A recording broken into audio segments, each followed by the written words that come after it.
As-Sunnah Foundation.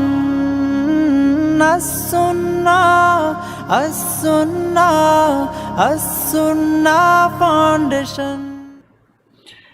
আসসালামু আলাইকুম ওয়া রাহমাতুল্লাহি ওয়া বারাকাতুহু। আলহামদুলিল্লাহ ওয়া কাফা ওয়া সালামুন আলা ইবাদিহিল্লাযীনা ইসতাফা, আম্মা বা'দ। সুপ্রিয় দর্শক শ্রোতা ভাই বোন, দেশ কিংবা প্রবাস যে যেখান থেকে আমাদেরকে দেখছেন, আপনাদের সকলকে সাদর আমন্ত্রণ জানাচ্ছি আস-সুন্নাহ ফাউন্ডেশনের স্টুডিও থেকে। আপনারা দেখছেন আস-সুন্নাহ ফাউন্ডেশন আয়োজিত সাপ্তাহিক সরাসরি প্রশ্নোত্তরমূলক অনুষ্ঠান শরঈ সমাধানের 190তম পর্ব। ইনশাআল্লাহ অন্যান্য দিনের মতো আজও আপনাদের সঙ্গে আমরা ঘণ্টা ব্যাপী থাকছি এবং আপনাদের করা জীবন ঘনিষ্ঠ প্রশ্নগুলোর উত্তর কোরআন এবং হাদিসের আলোকে দেওয়ার চেষ্টা করব। ওমা তৌফিক ইল্লা বিল্লাহ। আপনার যে কোনো জীবন ঘনিষ্ঠ জিজ্ঞাসা বাংলায় সংক্ষেপে পরিষ্কার করে মন্তব্যের ঘরে লিখুন। আমরা ইনশাআল্লাহ বিইذনিল্লাহ বেশি থেকে বেশি সংখ্যক প্রশ্ন উত্তর কোরআন এবং হাদিসের আলোকে দেওয়ার আপ্রাণ চেষ্টা অব্যাহত রাখব। প্রিয় দর্শক, এই লাইভ অনুষ্ঠানটি আপনারা দেখতে পাচ্ছেন আমাদের ভেরিফাইড ফেসবুক পেজে এবং আস-সুন্নাহ ফাউন্ডেশনের ভেরিফাইড ফেসবুক পেজে এবং আমাদের ভেরিফাইড ইউটিউব চ্যানেল সহ অন্যান্য পেজ ও চ্যানেলসমূহে একযোগে। যে কোনো জায়গায় প্রশ্ন করলে ইনশাআল্লাহ বিইذনিল্লাহ আমরা যথাসম্ভব সব জায়গা থেকে প্রশ্ন সংগ্রহ করার চেষ্টা চালাবো। সেই সাথে জ্ঞানের এই অনুষ্ঠানটি অন্যদের দেখবার সুবিধার্থে, এর মাধ্যমে অন্যরা আলোকিত হওয়া কোরআন এবং হাদিসের ইলম অর্জন করার সুবিধার্থে সেটিকে শেয়ার করে দিতে আমরা কেউ না ভুলি। প্রিয় দর্শক, আস-সুন্নাহ ফাউন্ডেশনের কোনো আপডেট থাকলে সাধারণত লাইভের শুরুতে আমরা সেটি জানিয়ে থাকি। আজকে আপনাদেরকে একটি আপডেট দিয়ে আমরা লাইভ অনুষ্ঠানটি শুরু করতে চাই। আর সেটি হলো, আপনারা জানেন যে আস-সুন্নাহ ফাউন্ডেশন এসএসসি এবং দাখিল পরীক্ষা সমাপনকারী শিক্ষার্থীদের জন্য, যারা 2023-এ এসএসসি এবং দাখিল পরীক্ষা সমাপন করেছেন এবং ইতিমধ্যে তাদের ফলাফল প্রকাশ হয়েছে আমরা জানি, তাদের জন্য আমরা কোরআন এবং হাদিসের মৌলিক জ্ঞান অর্জনের একটা কোর্স অনলাইনে আমরা অফার করেছি এবং সেই কোর্সটি যারা অংশগ্রহণ করেছে সেটিতে তাদেরকে আমরা অনলাইনে পরীক্ষা নিয়েছি এবং কিছুটা অফলাইনেও পরীক্ষা নেওয়া হয়েছে। তাদের মধ্যে থেকে বিজয়ীদেরকে পুরস্কার দেওয়া এবং সেই সাথে এসএসসি পরীক্ষার্থী যারা বছরের, তাদেরকে নাসিহা করার জন্য একটা প্রোগ্রামের আয়োজন করেছিলাম। রাজনৈতিক অস্থিরতার কারণে সেই প্রোগ্রামটি স্থগিত হয়েছিল। আগামীকাল ইনশাআল্লাহ অর্থাৎ শনিবার, আল্লাহ যদি আমাদেরকে বাঁচিয়ে রাখেন, সব কিছু ঠিকঠাক থাকে, তাহলে আস-সুন্নাহ ফাউন্ডেশনের অডিটোরিয়ামে তাদের নাসিহা এবং পুরস্কার বিতরণী অনুষ্ঠানটি অনুষ্ঠিত হতে যাচ্ছে। যারা এই প্রতিযোগিতায় অংশগ্রহণ করেছে সে সমস্ত এসএসসি এবং দাখিল পরীক্ষার্থী, তাদেরকে এই প্রোগ্রামে অংশগ্রহণ করবার জন্য ইতিমধ্যে দাওয়াত দেওয়া হয়েছে, তাদেরকে SMS করা হয়েছে এবং বিভিন্নভাবে তাদেরকে জানানো হয়েছে। অতএব তারা ইনশাআল্লাহ কালকে অংশগ্রহণ করবে। আশা করছি এটি লাইভ সম্প্রচার হবে এবং সেখান থেকেও অন্যান্য দূর দূরান্তে থাকা এসএসসি এবং দাখিল পরীক্ষার্থীরা উপকৃত হতে পারবেন ইনশাআল্লাহ তাআলা। সে সাথে দেশব্যাপী 1 লক্ষ বৃক্ষরোপণের কার্যক্রম আলহামদুলিল্লাহ এটি অত্যন্ত দ্রুততার সাথে এগিয়ে চলেছে। বিভিন্ন জেলায় প্রতিদিনই গাছ বিতরণ হচ্ছে। আজকে ঢাকা জেলারও বেশ কিছু গাছ বিতরণ হয়েছে কেরানীগঞ্জ এবং আশেপাশে। আমরা আশা করছি যে এটি আগামী 1-2 সপ্তাহের মধ্যে আমরা শেষ করতে পারবো, অর্থাৎ 1 লক্ষ বৃক্ষরোপণের যে লক্ষ্যমাত্রা আমাদের সেটি আমরা শেষ করতে পারবো ইনশাআল্লাহ তাআলা। চলুন তাহলে আমরা প্রশ্নোত্তরের আলোকিত ভুবনে প্রবেশ করি। মাহমুদুল হাসান, আপনি লিখেছেন, ট্রান্সজেন্ডার ও সমকামিতা ইস্যুটি ধীরে ধীরে আমাদের দেশে এস্টাবলিশ করার চেষ্টা বেশ লক্ষণীয়। মেইনস্ট্রিম মিডিয়া ট্রান্সজেন্ডারদের নানা সাফল্য বর্ণনা করে বিষয়টিকে নর্মাল করছে। এই সময় আমাদের করণীয় কি? দেখুন, সমকামিতা এবং ট্রান্সজেন্ডার এ দুটি অত্যন্ত স্পর্শকাতর ইস্যু। গোটা পৃথিবী কেন যেন এ দুটি ইস্যুতে এত বেশি তারা উঠে পড়ে লেগেছে যে কোনো ফান্ড বরাদ্দ করার জন্য, কোনো তহবিল বরাদ্দ করার জন্য, কোনো বাজেট দিতে গেলে, কোনো প্রজেক্ট পাস করতে গেলে, কোনো সুবিধা দিতে গেলে আপনি ট্রান্সজেন্ডারে বিশ্বাসী কিনা, আপনি সমকামিতার অধিকারে বিশ্বাসী কিনা, এ সমস্ত প্রশ্ন উত্তর আপনাকে দিতে হয়। দুনিয়াতে এত মানুষ প্রতিনিয়ত না খেয়ে মারা যাচ্ছে, দুনিয়াতে চিকিৎসাহীনতায় মারা যাচ্ছে, আপনার যুদ্ধে হাজারো মানুষ, শিশু নিহত হচ্ছে, পঙ্গু হচ্ছে, হাজারো সমস্যার জর্জরিত মানব জাতি। এর মধ্যে হঠাৎ করে এই সমকামিতা, ট্রান্সজেন্ডার এগুলোর অধিকার প্রতিষ্ঠা করলে মানবতার কি মুক্তি হয়ে যাবে, মানবতার কি উপকার হয়ে যাবে, সেটি কিন্তু বোঝার জন্য কোনো পণ্ডিত হওয়ার প্রয়োজন নেই। মূলত দুনিয়াতে ইবলিস এবং শয়তানের যে আপনার সেই শয়তানি কর্মকাণ্ডগুলোর মধ্যে থেকে এটি একটি। সমকামিতাকে আপনি সাপোর্ট করা বা সমর্থন করা মানে হলো সাথে সাথে আপনি ইসলাম থেকে খারিজ হয়ে যাওয়া। ইভেন আপনি সমকামী হলেও আপনি ইসলাম থেকে খারিজ নাও হতে পারেন, কারণ আপনি সমকামিতায় লিপ্ত অথচ আপনি জানেন কাজটা অপরাধ, আপনার সে কাজের প্রতি ঘৃণাবোধ আছে, নিজের প্রতি ঘৃণাবোধ আছে, এবং সে ঘৃণাবোধ থেকে আপনি অন্যায়টি করছেন হয়তো নিজের মধ্যে অপরাধের যে তাড়া আছে বা আপনার প্রবৃত্তির যে তাড়া আছে সেটির কারণে, কিন্তু আপনি জানেন দিন শেষে এটি আল্লাহ তাআলার নিষিদ্ধ কাজ, এটি হারাম কাজ, এটি আমাদের জন্য ক্ষতিকর। এই বিশ্বাস যদি আপনার থাকে তাহলে সেক্ষেত্রে কর্মটি করার কারণে আপনি জঘন্য অপরাধী হলেও আপনি অ্যাটলিস্ট বেঈমান হয়ে যাবেন না। কিন্তু কেউ যদি সমকামিতাকে মনে করে এটা মানুষের অধিকার, যদি মনে করে ট্রান্সজেন্ডার করা বা পুরুষ পুরুষ হয়ে যাওয়ার ঘোষণা জাস্ট মুখে ঘোষণা দেওয়া যথেষ্ট, এরকমটি যদি কেউ মনে করে তাহলে সে মুসলমানই থাকবে না। আমরা অবাক হই যখন চিন্তা করি যে একজন মানুষ সকালে পুরুষ ছিলেন, তিনি সন্ধ্যায় তিনি নিজেকে ঘোষণা দিলেন যে আমি নারী, ব্যাস এতে তিনি নারী হয়ে যাবেন।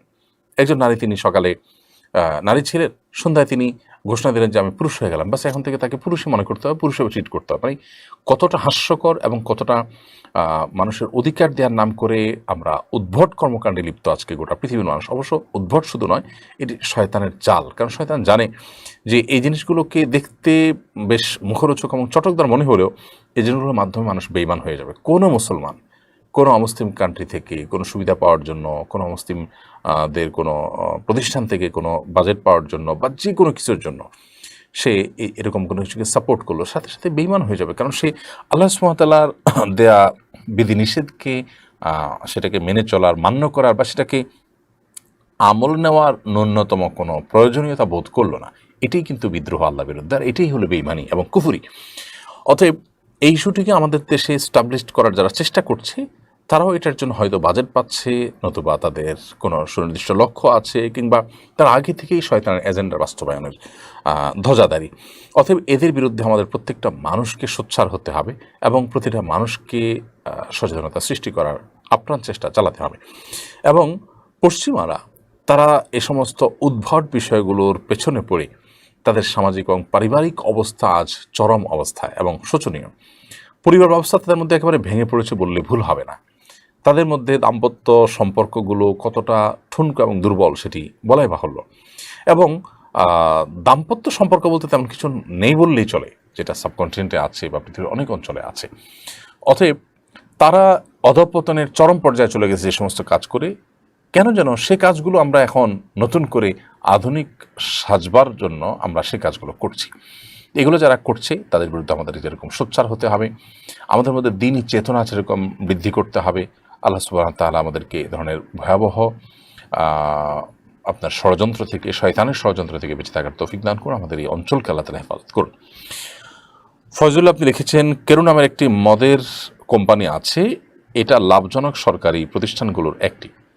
মুসলিম প্রধান একটি দেশে সরকারিভাবে মদ উৎপাদন ও বিপণন কতটুকু সমীচীন? ভাই ফয়জুল্লাহ, আমি নিজেও জানতাম না যে এটা বাংলাদেশের একটি সরকারি প্রতিষ্ঠান এবং কেরু অ্যান্ড কেরু এটি আপনার বাংলাদেশ চিনি এবং খাদ্য শক্তি কর্তৃপক্ষ বা উৎপাদন কর্তৃপক্ষ এই টাইপের একটা সরকারি প্রতিষ্ঠানের মালিকানাধীন এটি। এবং এটি শুধুমাত্র মদ উৎপাদন করে তা নয়, তারা চিনি উৎপাদন করে এবং পাশাপাশি মদ উৎপাদন করে এবং ইতিমধ্যে কোটি কোটি টাকার মতো উৎপাদন করেছে, বিক্রি করেছে। এই সংবাদগুলো গণমাধ্যমে বেশ চাউর হয়েছে। বাংলাদেশের সংখ্যাগরিষ্ঠ মানুষ মুসলমান এবং মুসলমানরা সবাই মদকে হারাম মনে করে। বাংলাদেশের শতকরা 99.9% মানুষ মদ পান করে না এবং এটাকে ঘৃণা করে। সে দেশের মানুষের ট্যাক্সের টাকায় যদি কোনো প্রতিষ্ঠান, সরকারি প্রতিষ্ঠান এমন কিছু করে যেটাকে দেশের মানুষ ঘৃণা করে, তাহলে আমি মনে করি সেটা জনগণের আশা আকাঙ্ক্ষার পরিপন্থী কাজ, যেটি করার কোনো রাইট কিন্তু সরকারের নেই। অতএব সরকারের যখন যারাই আসুক না কেন, এরকম সুস্পষ্ট শরিয়া বিরোধী কাজ এবং জনগণের যে সরাসরি ঘৃণার কাজ, সেই কাজটা যদি করে তাহলে সেটা যত ভালো কাজ হোক না কেন, একটা গণতান্ত্রিক, আমরা শরিয়ার অ্যানালাইসিস না হয় সাইডে রাখলাম আপাতত, গণতান্ত্রিক একটি দেশে জনগণের আশা আকাঙ্ক্ষার বিপরীতে, জনগণের চাহিদার বিপরীতে কোনো কাজ করা, এটার কোনো আইনি অধিকার বা এটা কোনো সাংবিধানিক অধিকার বা কোনো রাইট সরকার আছে বলে আমরা মনে করি না। অতএব এই কেরুর প্রতিষ্ঠানে মদ উৎপাদন বন্ধ হওয়া উচিত। এখানে চিনি উৎপাদন করা হলে সেটি অব্যাহত থাকুক, কিন্তু এই হারাম এই পানীয় উৎপাদন বন্ধ হওয়া উচিত।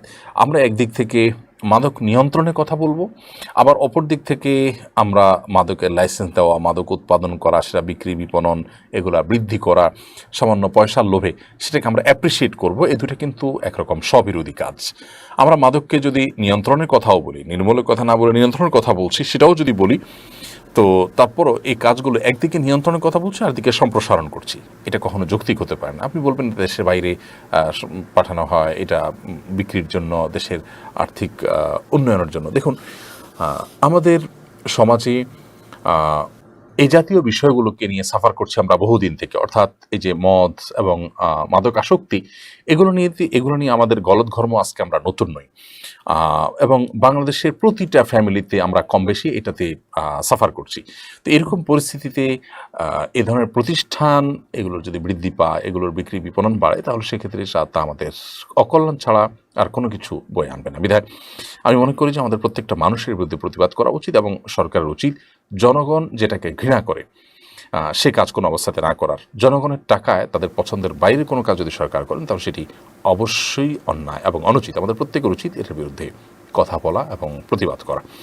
মারিয়াম রোজা আপনি লিখেছেন, গর্ভবতী মায়েরা কি বসে নামাজ পড়তে পারবে? শুধু ফরজ নামাজটা আদায় করলে কি নামাজ কবুল হবে?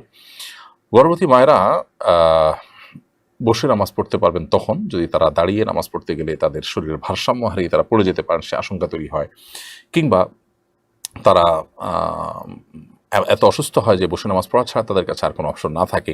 এরকম যদি পরিস্থিতি থাকে, তাহলে সেক্ষেত্রে তখন তারা বসে নামাজ পড়তে পারবেন। এছাড়া সাধারণ অবস্থাতে শুধুমাত্র গর্ভবতী হয়েছে, নিজের শরীরটা খারাপ লাগছে, এই ধরনের ঠুনকো অজুহাতে কিন্তু বসে দিন নামাজ পড়তে পারবেন না। অর্থাৎ দাঁড়িয়ে নামাজ পড়ার মতো ক্ষমতা তার নেই, তিনি অপারগ, তা দাঁড়িয়ে নামাজ পড়তে গেলে শরীরের ভারসাম্য ধরে রাখতে পারেন না, কিংবা পড়ে যাওয়ার আশঙ্কা থাকে ইত্যাদি। এই সমস্ত কারণ যদি থাকে, তখন শুধুমাত্র তিনি বসে সালাত আদায় করতে পারবেন। এরপরে নিশি ইসলাম রাফা আপনি লিখেছেন, সুন্নতে খাতনা ছেলে বাচ্চাদের কত বছর বয়সে করা উচিত? এটা করা কি ফরজ? এটা কেন করা উচিত? মুসলিম হতে হলে এটা করা কি একমাত্র শর্ত? দেখুন, সুন্নতে খাতনা এটা করা ইসলাম শরিয়াতে সুন্নাহ। বলাই হচ্ছে সুন্নতে খাতনা, বাচ্চার জন্মের পর যেটাকে চর্মছেদন বলা হয়, তার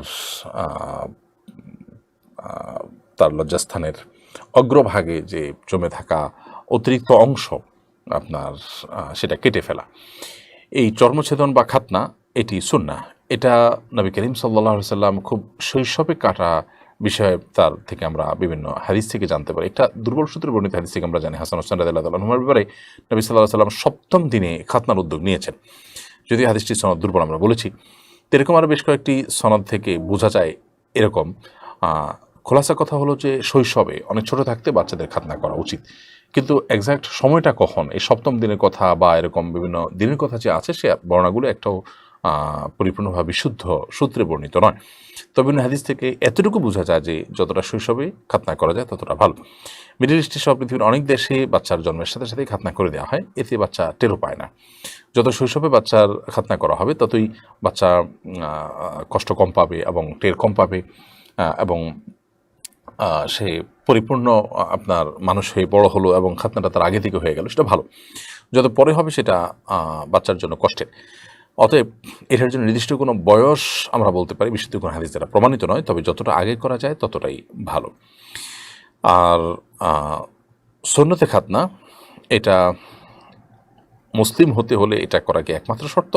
না, একমাত্র শর্ত তো বলা যাবে না। মুসলিম হওয়ার জন্য মূলত আল্লাহর কাছে আত্মসমর্পণ করা, কালিমাতুর শাহাদা পাঠ করা এবং সেটাকে মনে প্রাণে বিশ্বাস করা, এটা হলো মুসলিম হওয়ার জন্য মৌলিকভাবে শর্ত।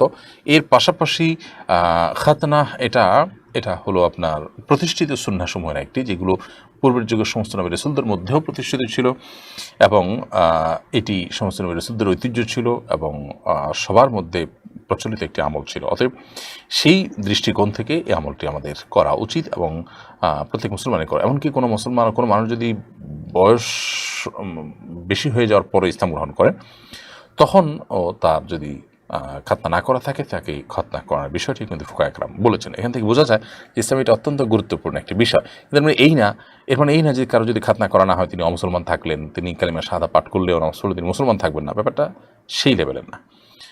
আবু হানিফ শাকিরুল্লাহ এর দিকে আপনি লিখেছেন, অনেকে আসসালামু আলাইকুমের জায়গায় আসসালামু আলাইকুম বলে, এরপরে কিছু বলবেন?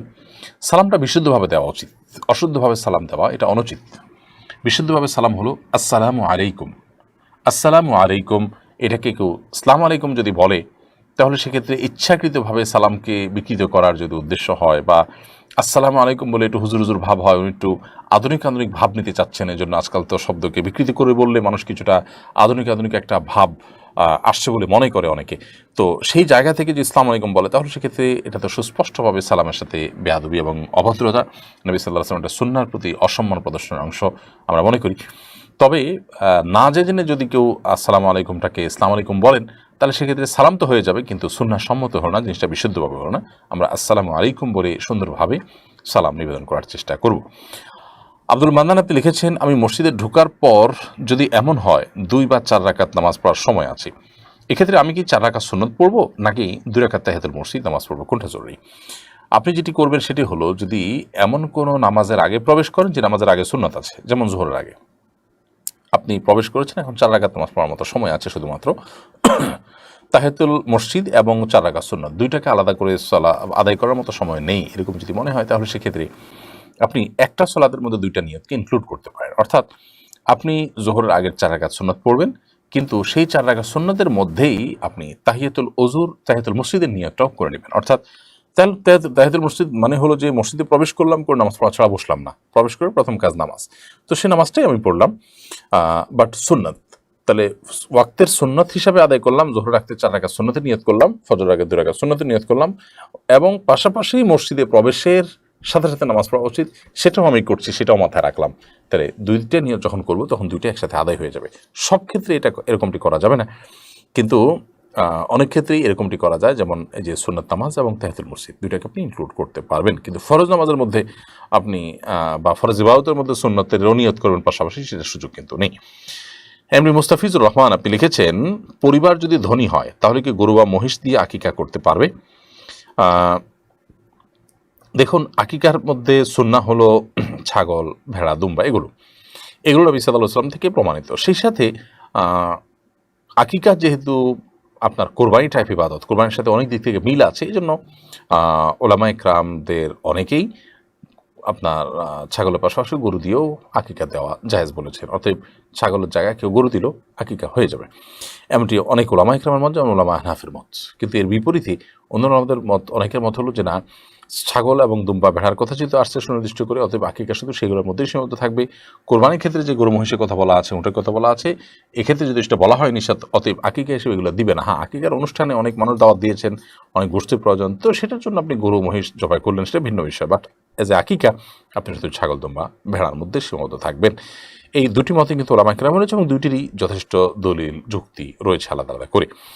তো আপনি যদি সরাসরি হাদিসের উপর আমল করতে চান এবং নিরাপদ সাইডে থাকতে চান এবং ওলামাদের ইখতিলাফের ঊর্ধ্বে উঠতে চান, তাহলে সেক্ষেত্রে আপনি ছাগল, ভেড়া, দুম্বা দিয়ে কোরবানি দিবেন। যদিও গরু মহিষ দিলেও আদায় হয়ে যাবে না, তেমনটি বলার কোনো কারণ নেই, বা সেটিও করা যাবে, এবং এই মতের সপক্ষে অনেক স্ট্রং দলিল এবং যুক্তি আছে। জসিমউদ্দিন আপনি লিখেছেন, আমরা যারা প্রবাসে থাকি বেশিরভাগ সময় লন্ড্রি থেকে কাপড় ওয়াশ করি। লন্ড্রিওয়ালা একসাথে সবার কাপড় ওয়াশ করে, অনেকের কাপড়ে নাপাকি থাকে, এক্ষেত্রে পবিত্র কাপড় কি নাপাক হয়ে যাবে? এই কাপড় পরে নামাজ হবে কিনা? দেখার বিষয় যে লন্ড্রিওয়ালা তিনি কাপড়গুলোকে কিভাবে ওয়াশ করেন। তিনি যদি এটাকে প্রচলিত যে পদ্ধতিতে আমরা বাসায় ওয়াশ করে থাকি, ধরুন একটা অটো ওয়াশিং মেশিনে ওয়াশ করেন তিনি, বা অনেক আমাদের দেশে গ্রামাঞ্চলে অনেক আপনার অনেক লন্ড্রিওয়ালারা আছেন যারা খালে, বিলে, পানিতে, পুকুরের পানিতে সব কাপড়গুলোকে ধোন। তো এইভাবে যদি তিনি ধোন এবং চিবান বারবার, তাহলে সেক্ষেত্রে তো সব নাপাক দূর হয়ে যাবে, আপনার পবিত্র কাপড়গুলো পবিত্র কাপড়ের সাথে মিশিয়ে নাপাক হয়ে যাবে না। আর যদি তিনি এমন কোনো প্রক্রিয়ায় কাপড়গুলো ধোন যে প্রক্রিয়ায় কাপড় ধোয়ার ফলে এক কাপড় নাপাক থাকলে সেটার নাপাকিটা, সেটার অপবিত্রতাটা অন্যটার মধ্যে আপনার অন্যটার মধ্যে গিয়ে সেটা লাগে বা মিশ্রিত হয়, সেরকম আশঙ্কা থাকে, তাহলে সেক্ষেত্রে তার কাছে কাপড় ধোয়া, তার মাধ্যমে কাপড় ধোয়া জায়েজ হবে না, বা তার মাধ্যমে কাপড় ধোয়ার সে কাপড় পরে নামাজ পড়া জায়েজ হবে না। তো দেখতে হবে যে লন্ড্রিওয়ালার কাপড় ধোয়ার প্রক্রিয়া পদ্ধতিটা কি। এটা খুবই সিম্পল, কীভাবে তারা ধোয় এটা জিজ্ঞেস করে নিলেই হয়। সাধারণত যে পদ্ধতি অবলম্বন করা হয়ে থাকে, বিশেষ করে আপনার ওয়াশিং মেশিন ইত্যাদিতে, সেটাতে আপনার পাক নাপাক সব কাপড় যদি দেন, তারপরেও নাপাক কাপড় সাথে থেকে পাক কাপড় নাপাক হবে না, কারণ এখানে বারবার করে সবগুলোকে আপনার খুব ভালোভাবে সেগুলোকে ইয়ে করা হয়, আপনার কিংবা চিবানো হয়, এবং চিবানোর ফলে সেগুলোর মধ্যে থাকা অপবিত্র বস্তু ইত্যাদি এগুলো ধুয়ে মুছে পরিষ্কার হয়ে যায়, ড্রেনেজ সিস্টেমের মাধ্যমে চলে যায়।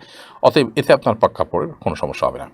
তালুকদার মোহাম্মদ মিঠু আপনি লিখেছেন, আমাদের প্রথম সারিতে কি সওয়াব বেশি হয়? হ্যাঁ, অবশ্যই। নবী করিম সাল্লাল্লাহু আলাইহি সাল্লাম বলেছেন, নামাজের প্রথম কাতারে এবং তাকবীরের সাথে নামাজ পড়া, এই দুটার মধ্যে কী পরিমাণ সওয়াব আছে এটা যদি মানুষ জানতো, তাহলে প্রথম কাতারে নামাজ পড়ার জন্য রীতিমতো লটারি করতে হতো, অর্থাৎ এত মানুষ সামনে আগে চলে আসতো, এত বেশি ফজিলতপূর্ণ। এই জন্য যতটুকু সম্ভব সামনের কাতারে দাঁড়িয়ে নামাজ পড়ার চেষ্টা আমাদের করা উচিত। আল্লাহ আমাদেরকে তৌফিক দান করুন। এবং সেই সাথে আপনার সামনের কাতার যদি পড়তে না পারেন, তাহলে দ্বিতীয় কাতারটা দ্বিতীয় সর্বোচ্চ ফজিলতপূর্ণ, তৃতীয়টা তৃতীয় সর্বোচ্চ ফজিলতপূর্ণ, অর্থাৎ যত সামনে আপনি দাঁড়াতে পারবেন সবটা তত বেশি হবে ইনশাআল্লাহ। তাহলে ইমাম যত কাছাকাছি দাঁড়ানো যাবে। আব্দুল আলিম লিখেছেন, আপনার সঙ্গে ওমরা করতে চাই, প্রসেস কি? আব্দুল আলিম, আমরা সাধারণত বছরে 2 বার ওমরা করে থাকি, কখনো কখনো 2 বারে বেশি আল্লাহ তৌফিক দেন। একটা হলো অক্টোবর, নভেম্বর, ডিসেম্বরের মধ্যে, একটা হলো রমাদান মাসে। আর হজ করার চেষ্টা করি আলহামদুলিল্লাহ। আমরা ওমরা এবং হজ করে থাকি হুদহুদ ট্যুরস অ্যান্ড ট্রাভেলস এই প্রতিষ্ঠানের সাথে। আপনারা ফেসবুকে সার্চ করলে পেয়ে যাবেন ইনশাআল্লাহ। বিদিনের সামনের অক্টোবরে আমরা ওমরার একটা সফরে যাচ্ছি, সেখানে যারা আমাদের সাথে সঙ্গী হতে চান তারা হুদহুদ ট্যুরস অ্যান্ড ট্রাভেলসে যোগাযোগ করতে পারেন ইনশাআল্লাহ বিদিনা। মোস্তাফিজুর রহমান বাবু আপনি লিখেছেন, জন্ম নিয়ন্ত্রণের কোন পদ্ধতি ইসলামী শরিয়া মোতাবেক জায়েজ? জন্ম নিয়ন্ত্রণের যে পদ্ধতি ইসলামী শরিয়াতে জায়েজ, সেটি হলো অস্থায়ী জন্ম নিয়ন্ত্রণ পদ্ধতি, এবং যে জন্ম নিয়ন্ত্রণ পদ্ধতিটি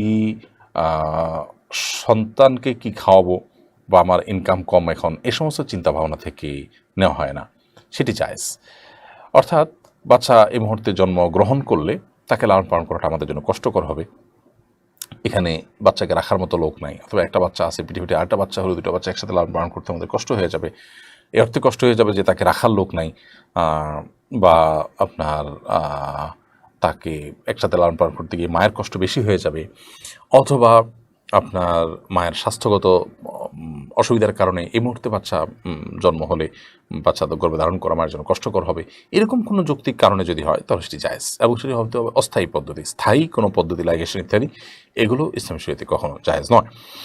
শাহিনা আক্তার আপনি লিখেছেন, সরকারি চাকরি আরও প্রায় 6 বছর আছে, তারপরও চাকরি ছেড়ে দেবার উদ্যোগ নিয়েছি, এরপরে আপনার সুপরামর্শ আশা করছি।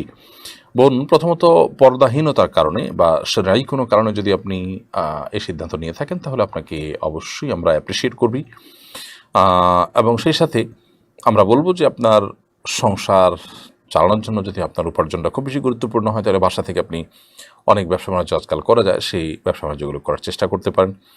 আর যদি খুব বেশি প্রয়োজন না হয়, তাহলে আপনি অবশিষ্ট সময় তওবা, ইস্তেগফার, ইবাদত ইত্যাদিতে কাটাবার চেষ্টা করেন, সেই সাথে পরিবারকে সময় দেওয়ার চেষ্টা করুন। দেখুন, ইসলাম মেয়েদেরকে ভেতরটাকে সামাল দেওয়ার দায়িত্ব দিয়েছে, কিন্তু আমরা মেয়েদেরকে স্বাধীনতার নাম দিয়ে ভেতর বাহির সব ধরনের কাজই তাদের উপর চাপিয়ে দিচ্ছি। এতে আদতে নারীদের মুক্তি হচ্ছে না, বরং তাদের উপরে ডাবল ডিউটির প্রেশার চাপানো হচ্ছে। বিধায় মা বোনরা বিশেষ করে যখন পর্দা এবং তাদের প্রাইভেসি, তাদের ব্যক্তিত্বের উপর আঘাত আসবে বা সেগুলো নষ্ট হওয়ার আশঙ্কা দাঁড়াবে, সৃষ্টি হবে, তখন তাদের এ ধরনের সিদ্ধান্ত নেওয়াটাকে আমরা অবশ্যই অ্যাপ্রিসিয়েট করবো। এমনি মাসুদুজ্জামান আপনি লিখেছেন, মসজিদে মোরগ মুরগি অথবা খাসি দিলে এগুলোর টাকা কি মসজিদের উন্নয়নের কাজে ব্যবহার করা যাবে? মসজিদে মোরগ মুরগি খাসি যদি কেউ দান করেন, তাহলে এটা বিক্রি করে এটা টাকা অবশ্যই মসজিদের উন্নয়নের কাজে ব্যবহার করতে পারবেন। সাইম মোস্তফা সামি লিখেছেন, আমি একজন মহিলা, আলিম মাদ্রাসা আলিম প্রথম বর্ষের ছাত্রী। আমার মাদ্রাসায় প্রতি বছর বিদায় বোনদের স্প্রে মারে, পিতা কাটে এবং বেলুন দিয়ে গেট সাজানো হয়।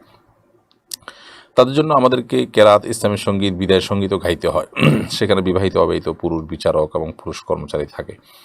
ইসলামের দিক দিয়ে এগুলো করা আমাদের জন্য কতটুকু যায়? সম্পূর্ণ নাজায়েজ এবং গুনাহের কথা। এ ধরনের নির্লজ্জতা এগুলো সেকুলার শিক্ষা প্রতিষ্ঠানগুলোতে হয়, কিন্তু একটা দ্বীনি শিক্ষা প্রতিষ্ঠান, একটা মাদ্রাসা, এই ধরনের সেই বিষয়গুলো কখনো গ্রহণযোগ্য হতে পারবে না। আপনি লক্ষ্য রাখবেন ইসলাম থেকে যারা দূরে তা এবং ইসলাম বিদ্বেষী যারা, এই মানুষগুলো বলে যে সমাজে মানুষকে এক কথায় ধর্মহীন করার জন্য সংস্কৃতি চর্চা বাড়াতে হবে, অর্থাৎ গান বাজনা বাদ্যযন্ত্র এগুলোর ব্যবহার বাড়াতে হবে। এগুলো শয়তানের কাছাকাছি মানুষকে নিয়ে যায় এবং মানুষকে আল্লাহ থেকে অনেক দূরে সরাতে সাহায্য করে। এই জন্য এই বিষয়গুলোর উপর আমাদের সাবধান থাকা উচিত। পর্দাহীনতা সেরকম একটি বিষয়। এবং আপনার এই শিক্ষা প্রতিষ্ঠানের শিক্ষার্থীদের বিদায় অনুষ্ঠান হোক বা নবীনবরণ অনুষ্ঠান হোক, সে সমস্ত অনুষ্ঠানে এই যে কাজগুলো ইহুদি খ্রিস্টানদের অনুকরণে আমরা করে থাকি এবং সেগুলোতে মেয়েরা বিভিন্ন কিছু উপস্থাপন করে থাকেন। আলিম পড়া একটা মেয়ে, মানে ইন্টারমিডিয়েট পড়া একটা মেয়ে, এইচএসসি পড়া একটা মেয়ে, তার মানে সে তো সাবালক। একজন সাবালক মেয়ে তার বিভিন্নভাবে পরপুরুষের সামনে তার বিভিন্ন পারফরমেন্স তিনি জাহির করবেন। এগুলো অবশ্যই ওই মহিলার ব্যাপারে পুরুষদেরকে বাজে চিন্তা করতে উৎসাহিত করবে এবং এই বাস্তবতাকে নানাভাবে অস্বীকার করার চেষ্টা করেন।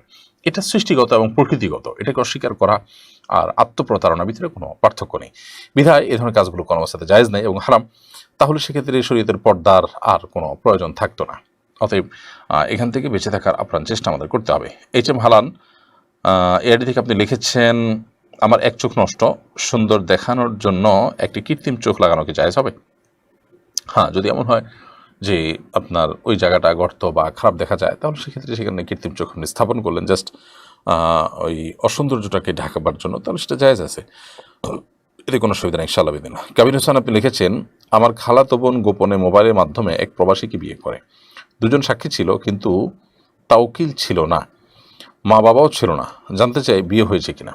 আপনার খালাতো বোন গোপনে যে মোবাইলের মাধ্যমে প্রবাসীকে বিয়ে করেছেন, সেখানে তার প্রক্রিয়া কি ছিল? আপনি বলেছেন উকিল বানানো হয়নি কাউকে, সাক্ষী ছিল, আবার মা বাবা ছিল না, অর্থাৎ তাদের অনুমোদন ছিল না। তো তাদের বিয়ে হয়েছে কিনা এই বিষয়টির উত্তরটা আমি স্কিপ করছি, কারণ পুরো বিষয়টা ভালো করে জানতে হবে, তারপর এটা উত্তর দিতে হবে এবং অনেকগুলো প্রশ্ন তাদেরকে করতে হবে, সেগুলোর উত্তরের উপর নির্ভর করবে এই প্রশ্নের উত্তরটি। অতএব এ ধরনের প্রশ্ন উত্তরগুলো সাধারণত সংক্ষিপ্ত ভার্সনে সমস্ত প্রশ্ন উত্তরে না দিয়ে আমরা ডিটেল কোনো আলেমের সাথে সাক্ষাৎ করে জানিয়ে তারপর উত্তর নেওয়ার চেষ্টা করবো ইনশাআল্লাহ বিদিনা। তাতে আমরা ইনশাআল্লাহ বিদিনা সবচেয়ে ভালো উত্তরটি পাবো এবং সঠিক উত্তরটি পেতে সহায়ক হবে। এইচ.এম. আব্দুর রাকিব তাহফিজ আপনি লিখেছেন, আপন মা না থাকার কারণে বাবার কাছে ও সৎ মায়ের কাছে অবহেলা শিকার, এ নিয়ে কিছু বলবেন? আপন মা যাদের নেই তাদেরকে তাদের বাবা এবং অন্যান্য আত্মীয় স্বজন যারা আছেন, সৎ মা সহ অন্য যারা আছেন, তাদের প্রত্যেকের উচিত তাদেরকে আলাদা কেয়ার করা, কারণ তারা অসহায়। মাহীন একটি শিশু বা একজন সন্তান অন্যের করুণা, অন্যের স্নেহ, অন্যের ভালোবাসা অনেক বেশি তার প্রয়োজন। অথবা একজন ভালো মুসলমানের কাজ হবে তাদেরকে স্নেহ মমতা দিয়ে বড় করে তোলা। সৎমারা নানা কারণে যে হিংসা করে থাকে, অনেক সময় বাবারা নিজেরা পর্যন্ত পাষণ্ডের মতো নিজেরই সন্তানের প্রতি আপনার বিরূপ আচরণ করে থাকেন তাদের মায়ের মৃত্যুর পর। এগুলো সবগুলো সুস্পষ্টভাবে জুলুম এবং হারাম। এই জুলুম এবং হারাম কাজগুলো আমাদের সমাজে নানাভাবে মানুষ করে থাকে, অনেক দিনদার অনেক নামাজি মানুষ এগুলো করে থাকেন এবং তারা এটাকে কোনো দোষের বিষয় মনে করছেন না, অথচ এটা বান্দার হক, নিজের সন্তানের প্রতি অবিচার। এমনকি যিনি সৎ মা, তার জন্য এই সন্তানদের প্রতি সদাচরণ করাটা কর্তব্য এই দৃষ্টিকোণ থেকে যে তার স্বামীর সন্তান, সেই হিসাবে তার সাথে এক ধরনের সম্পর্ক কিন্তু আছে, বিধায় তাদের প্রতি সদাচরণ করতে হবে। তাদেরকে হিংসা করা, তাদেরকে দূরে ঠেলে রাখা, তাদের বাবা যেন তাদের কাছে যেতে না পারে, তাদেরকে কিছু যেন না দেয়, সেজন্য আপনার নানান ষড়যন্ত্রে লিপ্ত হওয়া, এগুলো সবগুলো সুস্পষ্ট হারাম কাজ। কারণ রক্ত সম্পর্ক নষ্ট হতে সহায়তা করা, উৎসাহ দেওয়া, প্রেরণা দেওয়া, এগুলো সুস্পষ্ট অন্যায় কাজে প্রেরণা দেওয়া সামিল, বিধায় এটা সুস্পষ্ট হারাম। বিধায় এই কাজগুলো থেকে আমাদেরকে বেঁচে থাকতে হবে এবং এই ধরনের সন্তানদেরকে অনেক বেশি স্নেহ মমতা দিয়ে বড় করে তোলার আপ্রাণ চেষ্টা করতে হবে এবং সন্তানদেরও দায়িত্ব থাকে সৎ মা বাবার স্ত্রী হিসাবে তাকে আপন মায়ের মতো হুবহু মর্যাদা দিতে না হলেও তিনিও বাবার স্ত্রী হিসাবে এক ধরনের মা, বিধায় তার প্রতি আন্তরিক হওয়া, সদয় হওয়া, শ্রদ্ধা প্রদর্শন করে সেই কর্তব্য। তিনি মৃধা লিখেছেন, পরিপূর্ণ পর্দা করে কি জেনারেল লাইনে পড়া জায়েজ আছে? আপনি পরিপূর্ণ পর্দা করে যদি জেনারেল লাইনে পড়ে নারীদের কোনো সেবা দিতে চান, অথবা আপনি নারী সুলভ যে বিধিবিধানগুলো আছে সেগুলো আপনার মধ্যে অ্যাপ্লাই করে পাশাপাশি আপনি কোনো সমাজের মানুষের কল্যাণ করতে চান, তো সেটা অবশ্যই জায়েজ আছে। বরং এই উদ্দেশ্যে যদি আপনি করেন এবং করতে পারেন, সেটা কোনো কোনো ক্ষেত্রে বিপুল সওয়াবের কারণ হতে পারে। যেমন আপনি একজন গাইনি ডাক্তার হলেন, সেখানে মেয়েদের আজকাল প্রসবের কাজে পর্যন্ত পুরুষ ডাক্তাররা সরাসরি ইনভলভ হচ্ছে, এবং এটির অনেক কারণের ভিতরে একটি কারণ এটিও যে পর্যাপ্ত পরিমাণ গাইনি ডাক্তারের অভাব। তো আপনি এই অভাব মোচন করার জন্য যদি এই লাইনে পড়াশোনা করেন, মেয়েদের দাঁতের ডাক্তারের অভাব অনেক বেশি, এবং দাঁতের ডাক্তার এর কাছে গিয়ে যখন একজন মেয়ে চিকিৎসা নিতে হয় তখন দেখা যায় এটা তার জন্য বিব্রতকর হয়, এবং তার মুখ গাল এগুলো একজন ডাক্তার চিকিৎসার প্রয়োজনে হাতাহাতি করতে হয়। তো এই জিনিসগুলো থেকে বাঁচাবার জন্য আপনি যদি সেই সাবজেক্ট নিয়ে পড়াশোনা করেন এবং মেয়েদেরকে সার্ভিস দেন, স্পেশালি তাদের সেবাই আপনি দেওয়ার নিয়াত করেছেন, তাহলে সেক্ষেত্রে সেটি শুধু জায়েজ নয় বরং ইবাদতও হতে পারে। এরপর ফাহমিদা খালিল লিখেছেন, সন্তানের সুস্থতার জন্য নফল রোজা রাখা যাবে কিনা? অবশ্যই নফল রোজা আপনি রাখতে পারেন। নফল রোজা রাখা এটা এমনিতেই ভালো কাজ। নবী করিম সাল্লাল্লাহু আলাইহি ওয়াসাল্লাম সপ্তাহে সোমবার এবং বৃহস্পতিবার রোজা রাখতেন, এবং মাসে 3 দিন রোজা রাখার কথা বলতেন। বিশেষ করে চান্দ্র মাসের 13, 14, 15 এই দিনগুলোতে বলা হয়, এই দিনগুলোতে রোজা রাখা সুন্নাহ। এর বাইরে আরও বিভিন্ন সময় মুহররমে, শাহবারে বিভিন্ন সময় নফল রোজা রাখা সুন্নাহ, সেগুলো একজন মুসলিম সাহেবরা করার চেষ্টা করুন ইনশাআল্লাহ বিদিনিল্লাহ। সন্তানের সুস্থতার জন্য আল্লাহ তাআলার কাছে আলাদা রোজা রেখে নামাজ পড়ে ইবাদতবন্দি করে দোয়া করা, সেটা যাবে, কোনো অসুবিধা নেই। প্রিয় দর্শক, দেখতে দেখতে লাইভের ঠিক মাঝামাঝি পর্যায়ে আমরা এসে পৌঁছেছি, এবং এই পর্যায়ে আমরা ছোট্ট একটি বিরতি নিচ্ছি। ইনশাআল্লাহ বিদিনিল্লাহ বিরতির পর আবার আমরা ফিরে আসছি, আশা করছি আমাদের সঙ্গেই থাকবেন। অসহায় দরিদ্রদের দারিদ্র্য দূরীকরণ ও স্বাবলম্বীকরণের লক্ষ্যে আসুন্নাহ ফাউন্ডেশন পরিচালনা করছে স্বাবলম্বীকরণ প্রকল্প।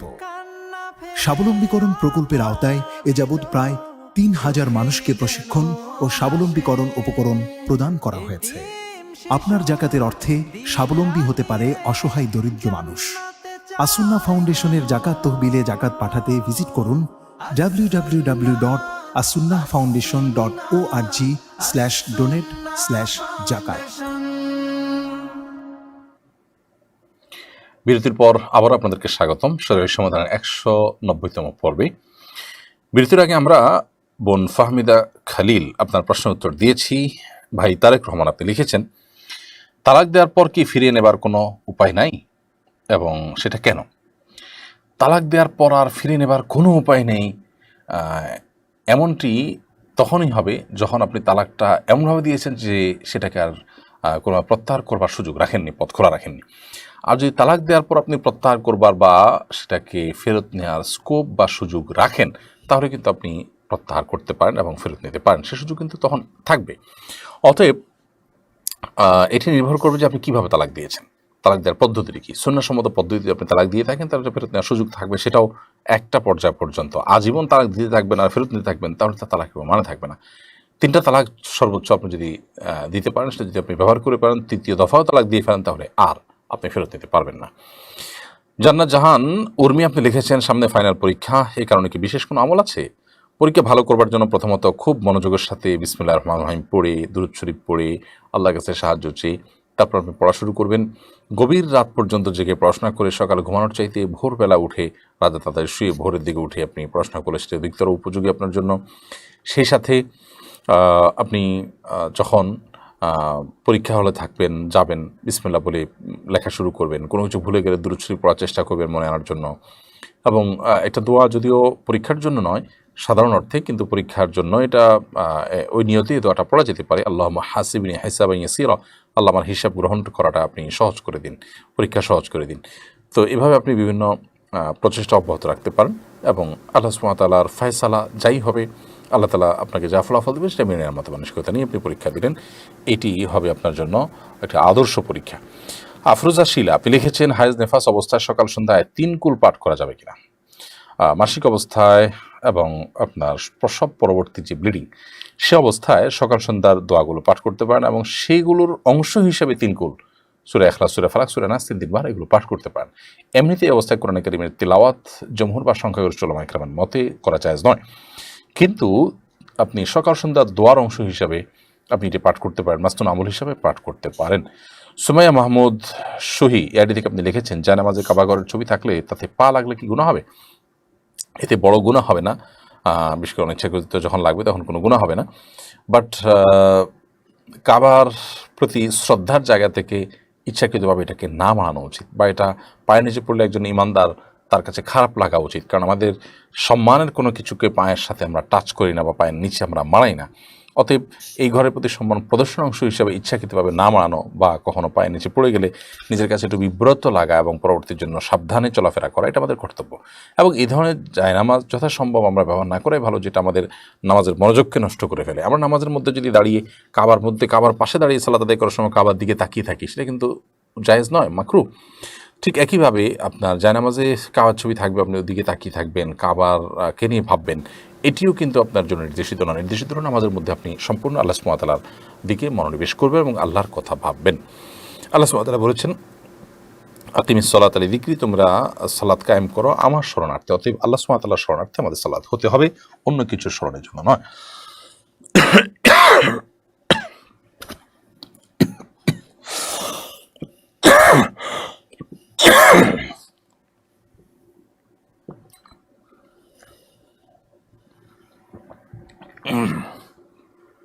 আশিকুর রহমান শাহিদ আপনি লিখেছেন, কোনো নারী গর্ভবতী থাকা অবস্থায় কি আলট্রা করে দেখতে পারবে যে তার ছেলে সন্তান হবে নাকি মেয়ে সন্তান হবে? দেখুন, কোরআন কারিমে যে আয়াত আছে যে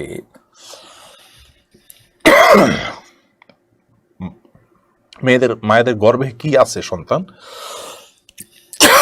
সে কি ভালো না মন্দ, ছেলে না মেয়ে, এই বিষয়গুলোর এলিম একমাত্র আল্লাহ তাআলার কাছে।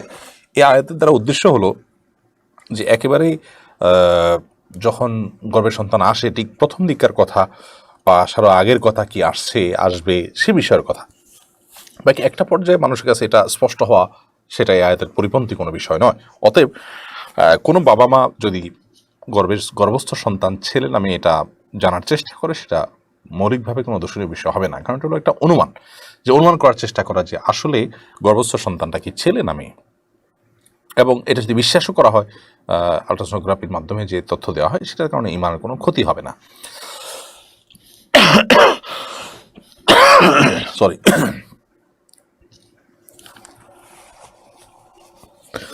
এমনি এনামুল হক আপনি লিখেছেন, কেউ দুই বোন একসাথে বিবাহ করলে তার ব্যাপারে সামাজিকভাবে আমাদের কি করা উচিত?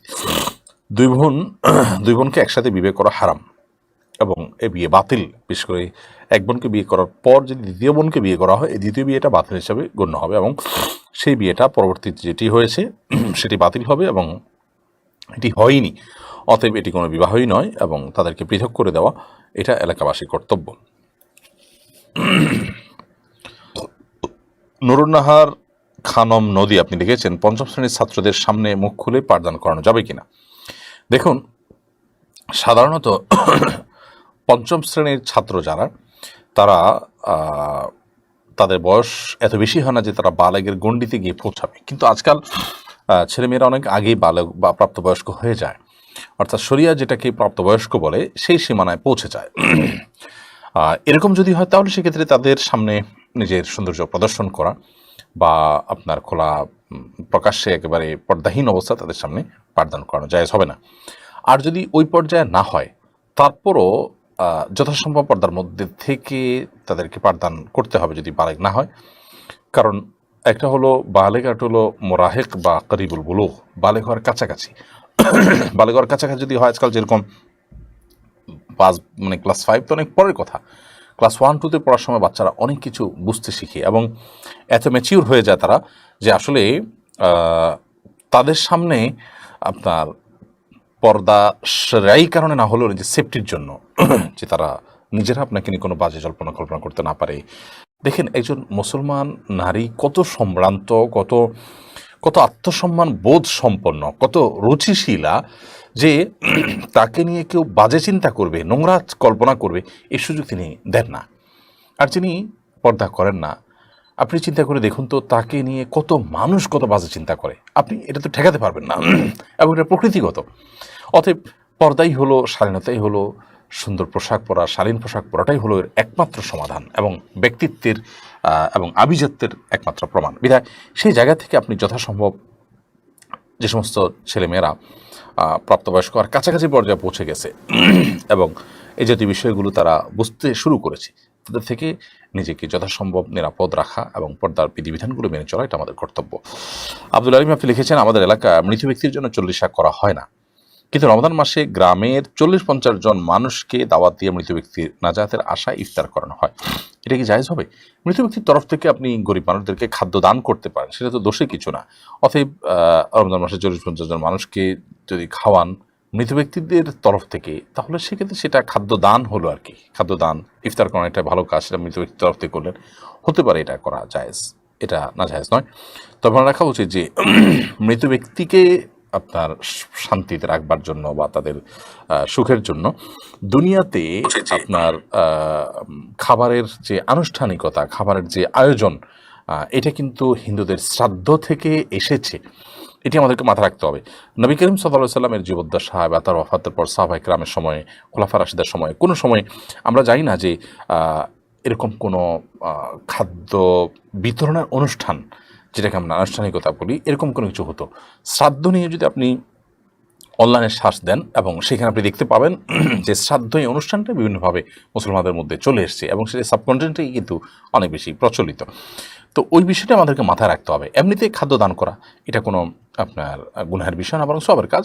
অতএব শ্রাদ্ধের সাথে যেন সাদৃশ্যপূর্ণ না হয়, কারণ মান্তাসাব্বাহা বিকওমিন ফাহুয়া মিনহুম, নবী সাল্লাল্লাহু আলাইহি ওয়াসাল্লাম আবু দাউদের বর্ণিত হাদিসে বলেছেন যে ব্যক্তি কোনো জাতি, কোনো ধরনের মানুষের সাথে সাদৃশ্য গ্রহণ করবে বা তাদের সাথে মিল রেখে কোনো কিছু করবে, তাহলে সে তাদের অন্তর্ভুক্ত হবে। এই জন্য আপনি লক্ষ্য রাখবেন যাতে শ্রাদ্ধের সাথে কোনো প্রকার সামঞ্জস্যতা এসে না যায়, আপনার কাজে যেন স্বাতন্ত্র্য থাকে, এবং আপনি এমনিতে ইফতার করালেন, গভীরদেরকে খাদ্য দিলেন বা যে কোনো মানুষকে খাদ্য দিলেন মৃত ব্যক্তির তরফ থেকে, সেটি জায়েজ আছে।